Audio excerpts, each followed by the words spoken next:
La plupart du temps, nous traversons des moments qui sont difficiles, qui sont douloureux, mais dans ces moments-là, nous ne comprenons pas pourquoi nous traversons ces moments et nous disons pourquoi. C'est les pourquoi que nous mettons en action, mais ne demande pas plutôt quel enseignement que cette situation m'apporte-t-il. Et oui, ça c'est plutôt la vraie question. Parce que chaque situation apporte des fois des enseignements de la vie que Dieu veut nous enseigner afin de pouvoir vivre la vie que nous voulons épanouir. Bon, maintenant tu vas me dire, mais là on parle de la maladie, Lorvia, on parle d'une situation financière, on parle... Oui, je sais, oui. Mais aujourd'hui vraiment, j'aimerais que t'amener à voir la situation sur un autre angle, sur une autre facette. Vous savez, l'apôtre Paul traversait par des moments qui étaient très difficiles. Il a même parlé, il a dit que il avait un ange de Satan qui était là pour venir le... Voilà. Mais, c'est-à-dire cet ange, il était là pour le faire souffrir. Il a prié le Seigneur afin que le Seigneur puisse enlever ce problème, afin qu'il puisse résoudre ce problème.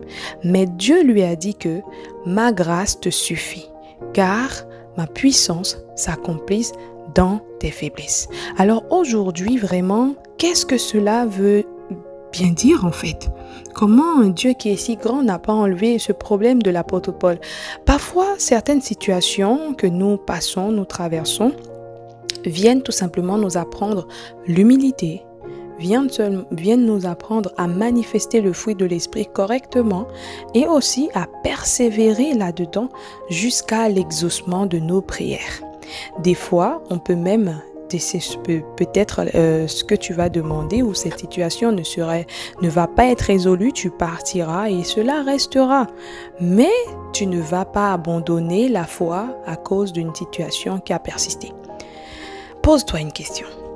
Et si l'apôtre Paul avait abandonné la foi à cause de cette situation en disant « mais je ne peux pas prier un Dieu qui est si grand et puis ce Dieu-là va laisser un ange de Satan venir me voyez ?» Mais l'apôtre Paul n'a pas abandonné. Au contraire, ça l'a appris l'humilité. Ça lui a fait comprendre que toutes les grâces qu'il manifestait, toutes les impositions des mains, c'est pas lui qui faisait ces choses, c'est Dieu qui faisait à travers lui. Ça lui a appris à comprendre que la crainte de l'Éternel vaut mieux que tout ce qu'on peut imaginer. Ça lui a appris à comprendre qu'une situation ne peut pas bloquer l'appel de Dieu dans sa vie, ne peut pas bloquer Dieu agissant dans sa vie. Il a persévéré et il est parti avec cette situation, mais il a fait ce que Dieu lui a dit de faire, il a accompli.